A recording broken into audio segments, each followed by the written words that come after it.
This is 51st Dates, and I'm your host, Jolie Moore. They say that hindsight is 20/20. I decided to find out if that's true. Every week, I'm going to read a chapter from my memoir, 51st Dates, then give you the backstory and commentary on what really went down. It's been 2 whole years since I went on these dates, and I'll be experiencing them along with you as I read. We'll find out together if my future self learned anything. I don't know if I have anything figured out, but at least we'll share some laughs along the way. Dating in Southern California is nothing if not entertaining. Ready? Strap in. Let's go.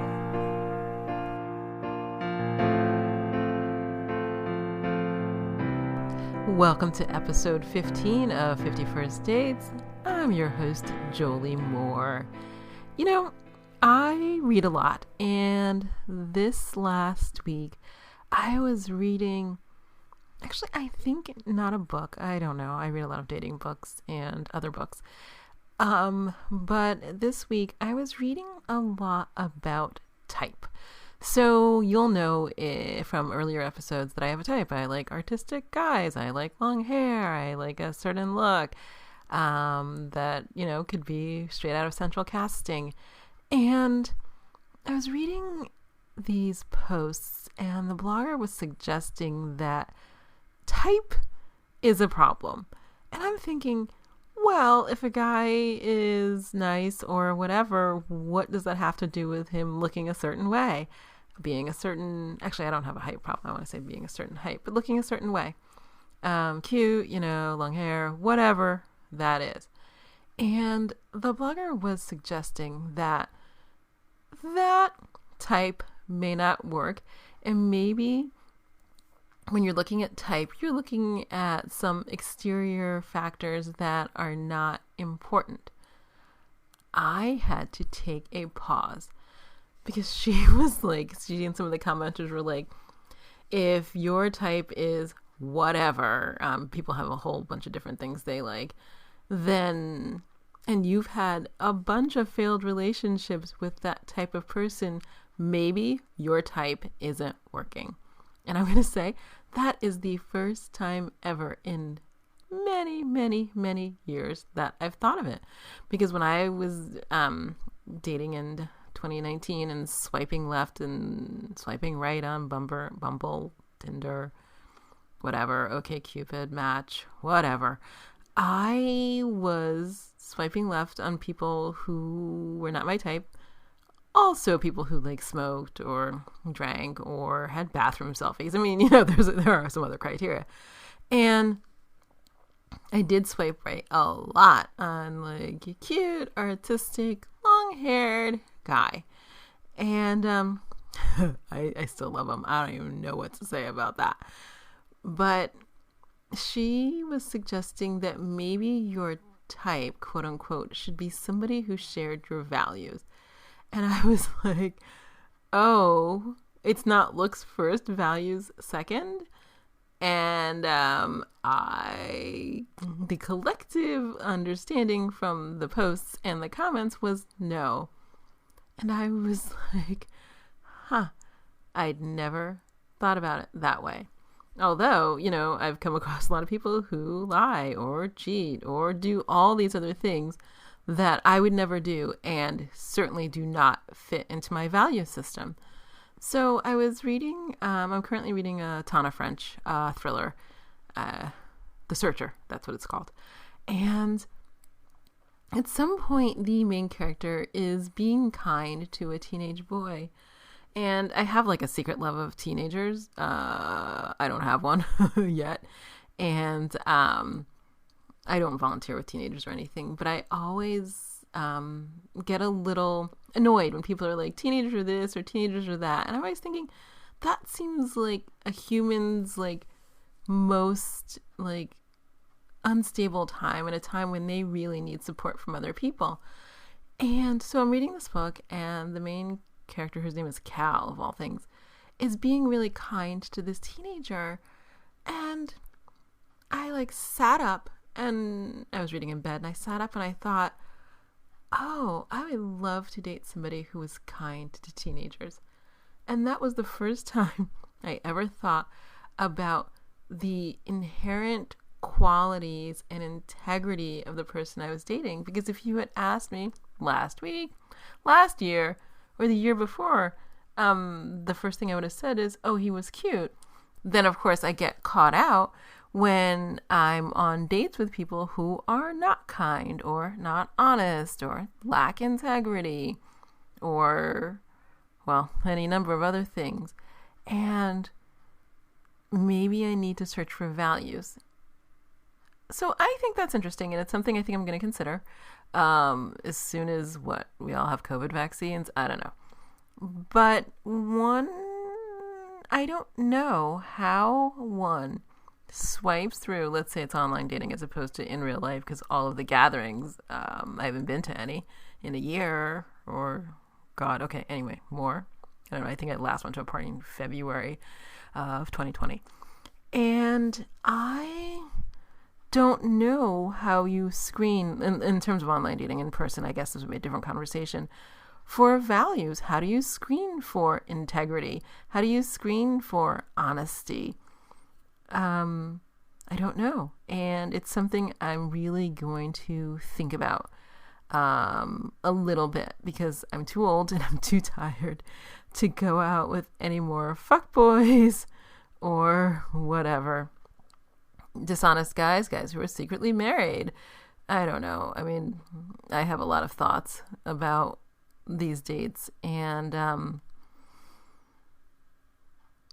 I think my criteria may have been wrong, and I can't believe I'm saying this, because I've sat in my therapist's office for many weeks, and she's like, what's your type? And I'm like, I like long hair, and I like artists, and I want somebody who wants to go to plays, and I want somebody who wants to travel, and all these things. And she has said on more than one occasion, you know, in the way that therapists say things without really ever saying them, that maybe type is not the way to go. And I'm like, but I want a cute guy. I don't think that's a lot to ask for. And she's like, you know, and then she moves on to some other topic. So I don't know if this is growth or a revelation or a moment when I will certainly backslide. But I think that, well, I know my picker's broken, that's for sure. But while I try to fix my picker, maybe I need to aim it in a different way. So on the back of my closet door, this is to keep it out of the eyes of my prying child, I have 2 lists.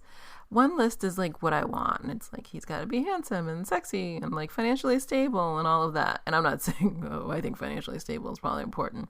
I cannot date any more adults who can't pay their bills. But after like the end of this memoir, I looked at what was going on, and I made a separate list, and that list is like kindness and honesty and integrity and some of the values that I believe I have and I'd want someone to share. And that is certainly not great in bed and sexy. So not that those should be mutually exclusive, but I may have to take a step back and think about how I date. The other thing I'm thinking about, which all these books suggest, and I've always been poo-pooed it, and you know, Dan Savage is a big advocate of, you know, trying out the goods. But I do think that I may stop sleeping with people so quickly. Not because I'm anti-sex, that's for sure. But I think because as much as I feel like I am clear-eyed, it may cloud my judgment, because maybe instead of like having sex and fucking, I should be having more conversations. Maybe then I'd find out, do they pay child support? Do they see their children? Are they lying to me about this, that, or the other thing? Maybe I would have more time for more conversation and time to gain more clarity. And it would be interesting to see how long people stuck around if I didn't sleep with them so quickly. I have heard that they might stick around for a much shorter period of time.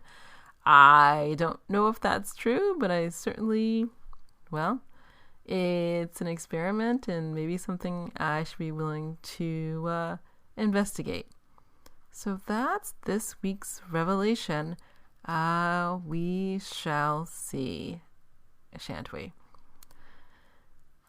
Let's get on to date number 14, the music editor. So what do I remember about this guy? I learned a lot about music editing. I hadn't thought about the people who pick songs and insert them into television shows and movies. I mean, I know it happens, obviously. I mean, I've watched TV and I've watched movies. And I have seen movies that don't have music for various reasons, mainly cost and clearances. And it's so odd how weird it is without the music, although the music is so subtle that I don't always notice it, except when it's like a big crescendo or somebody's going to die or something creepy is going to happen. But other than that, music fades a bit into the background. So this guy was interesting. Where did we go? Oh, I know. We went to a place in West Hollywood because I don't like to travel far from home. I swear to God, the Uber ride was probably 3 minutes. But I can't think of it. I went with my friends a few weeks before this date. Who knows? We will read together and we shall find out. Ready? Strap in. Let's go. Chapter 14, The Music Editor, March 3rd. Me, Nora, at 2, music editor. I'll be there. Classic Car Guy was occupying too much of my brain, especially since every interaction with him felt like me pulling and him pushing. I'd fallen in like with someone who said all the right things. Spending time with him, though, was hard. I felt like I was always making myself available, and he was doling out his affections a drip at a time. When he was here, he was laser focused on me only. When he wasn't, I felt like a child jumping up and down and waving to get his attention. Nothing about that felt good or healthy. So like every good single girl, I was swiping away whenever I had a spare moment. I probably matched with this guy a week ago, but between changing phones, the bigger the iPhone storage, the longer it was taking to swap over content, and texting Classic Car Guy about how I'd like to see him again if he were game to no response, I hadn't prepared for this date. All that said, I was in an Uber on my way to a self-described eclectic American restaurant in the heart of West Hollywood. I frantically went between one phone and the other trying to get a signal. Finally, about 3 minutes into the 5-minute drive, I found the guy I was meeting on the app. I looked more closely at his picture to make sure I would recognize him, then quickly scanned down his description. He was 5'11", red hair. I checked the pictures again, trying to remember what had attracted me. The 4th or 5th photo was, of course, a guitar. Right, musician, a person who makes the magic. But the other part of his self-description I'd overlooked. He wasn't jacked or fit or had a little extra build. He was overweight. I was wondering what in the hell that meant when the Uber driver announced we'd arrived. The downside to meeting guys in my own neighborhood was that I hardly had a moment to think between leaving the house and getting to the spot. I was on the fence as to whether having more time to think was good or being tossed in unprepared was better. Either way, on this one, I was unprepared. I'd never in my life dated anyone who was heavy, and my guess was that the music editor probably came in at over 300 pounds easy. I gave him a classic LA hug and suggested we sit at the bar. He was very much in the same stage of life as me, recently broken up, ex-spouse he shouldn't have married in the first place, happy with his career. He had bright red hair and a super engaging personality, but he wasn't my type. The conversation, though, was fabulous. Music editor also introduced me to my first avocado toast.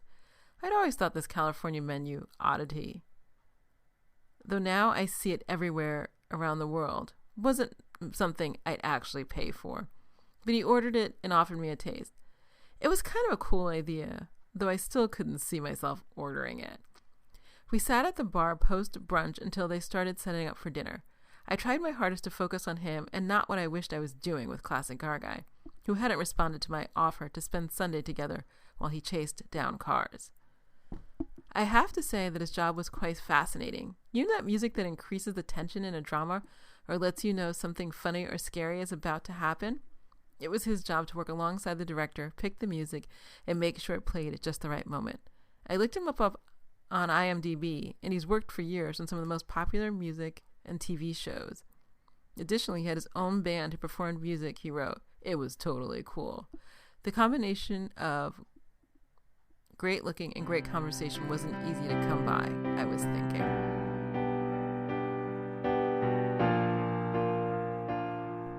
Okay, that was World's Shortest Chapter.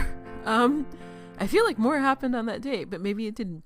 So we went to Nora, which is on, is it Santa Monica? It must be Santa Monica Boulevard. Not too far from where I live. And it's cute. It's like one of those like super airy, open, like the entire ceiling, either there is no ceiling or it's some like entire glass ceiling full of plants. They have music at brunch. They have music at dinner. The food is all like, avocado toast and I don't know, jasmine tea. Who knows? It's LA. I don't think too deeply about food when I eat out. But he was a super interesting guy. He talked a lot about music. He talked about his band. And I don't know. He was fun. One of the things I think he may have talked about a little too much was his ex. He'd married her. I feel like she had children from another marriage. And he had raised them. And then he was sort of supporting them. But now that he was out, he didn't really sort of have...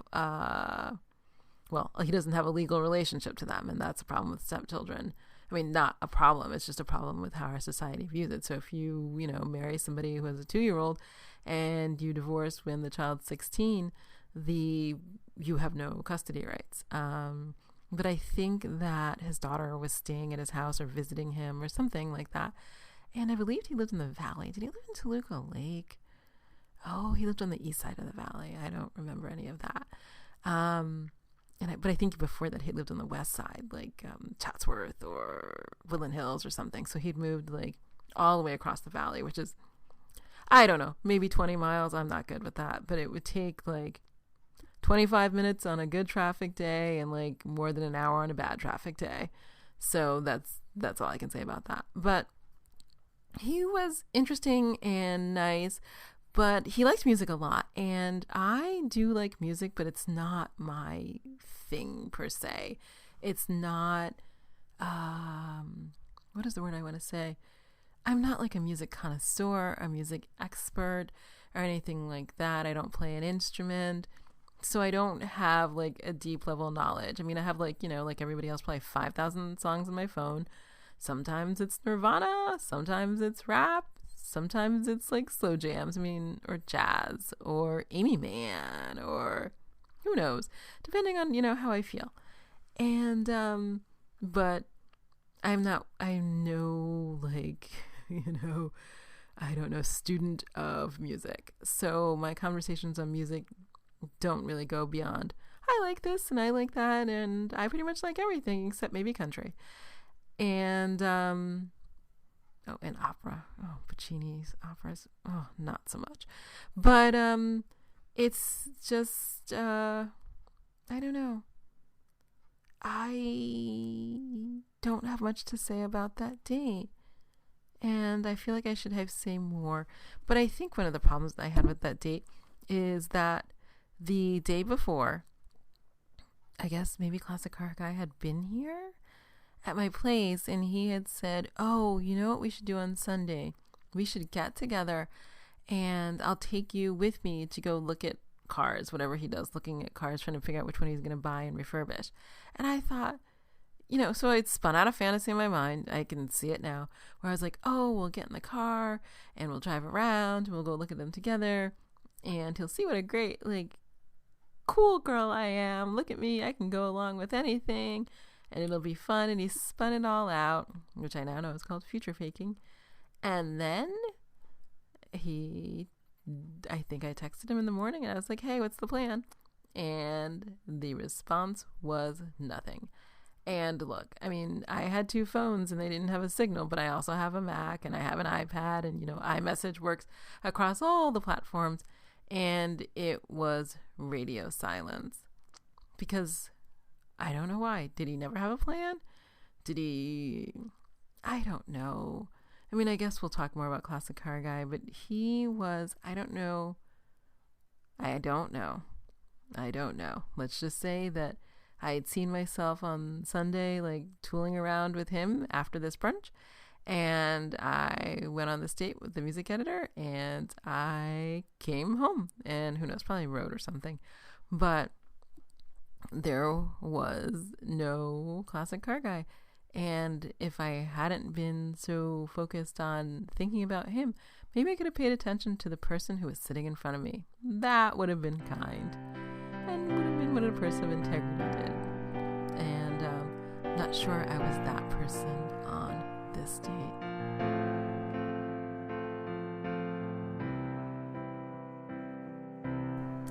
I'm Jolie Moore, and this has been 51st Dates, the podcast. If you enjoyed listening, I hope you'll share, rate, and review it on Apple Podcasts. It will help others find the craziness that is dating in Southern California. Also, please hit the subscribe button on your podcast app. If you'd like to read ahead, my memoir, 51st Dates, is available wherever books are sold. A link is always included in the show notes. I'm also a romance writer. If you want to know more about my books, please visit joliemoore.com for more information. You can also follow me on Instagram at XOJolieMoore and on all social media at the same handle, XOJolieMoore. Thanks for listening, and I'll be in your ears next week.